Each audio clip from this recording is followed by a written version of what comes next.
আপনাদের এখন আর একটা খুব ইন্টারেস্টিং একটা জিনিস দেখাই। এটা হচ্ছে যারা এই কার্টুন দেখে দেখছেন তারা কিন্তু যে কি বলে লিভিং ট্রির সম্পর্কে দেখছেন বা কিরণমালাও যারা দেখছেন তারাও কিন্তু এই লিভিং ট্রি সম্পর্কে জানেন। দেখেন এটা এমন একটা মেকানিজম করে দিছে, এমন ভিতরে একটা মানে মোটর লাগায় রাখছে যেন মনে হয় যে এই মানে গাছটা নড়তেছে, একদম লিভিং একটা ট্রি।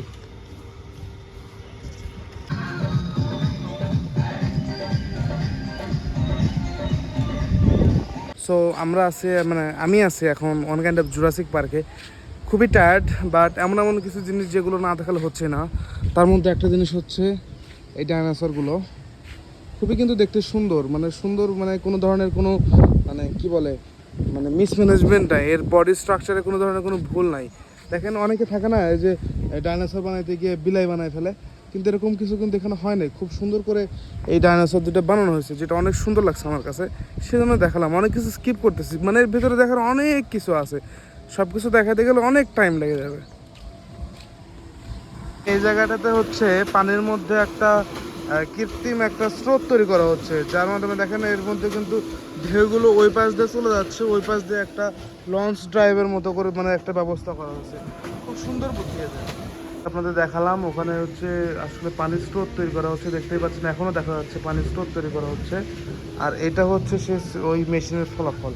এই স্রোতের মাধ্যমেই কিন্তু এই যে এই নৌকাগুলো আছে না, এই বোটগুলো আছে, যে বোটগুলো এখান দ্বারা বানাইছে, এই বোটগুলোই মানে এখান দিয়ে আবার মানে ওই জায়গা পর্যন্ত চলে যাবে।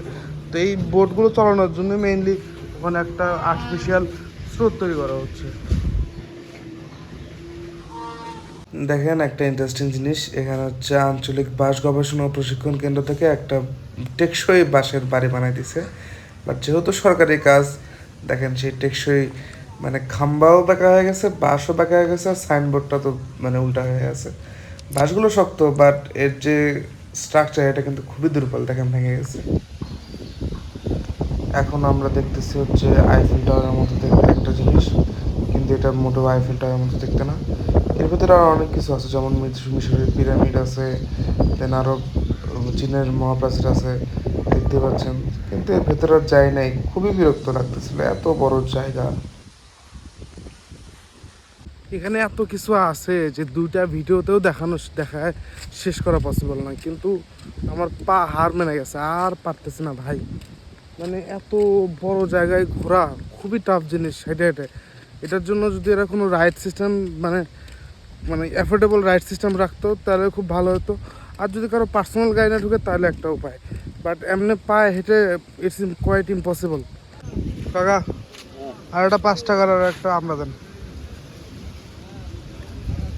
কাকার শশা কাটার স্কিলটা কিন্তু সেই।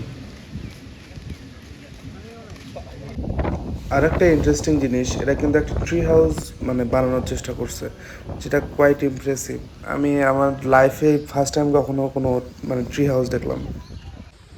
এখন ভিন্ন জগৎ থেকে বিদায় নেওয়ার পালা।